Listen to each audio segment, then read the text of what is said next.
নমস্কার বন্ধুরা, সীমা রান্নাঘর। আমি আজকে রান্না করব চিংড়ি মাছ দিয়ে কচুরমুখী। কচুরমুখী কেটে ধুয়ে নিলাম, আলু কেটে ধুয়ে নিলাম, চিংড়ি মাছ কেটে ধুয়ে নিলাম।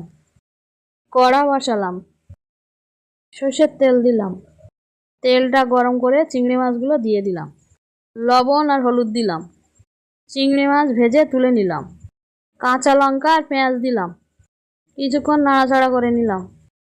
কালো জিরে দিলাম, কচুরমুখী দিলাম, আলু দিলাম, কিছুক্ষণ নাড়াচাড়া করে নিলাম।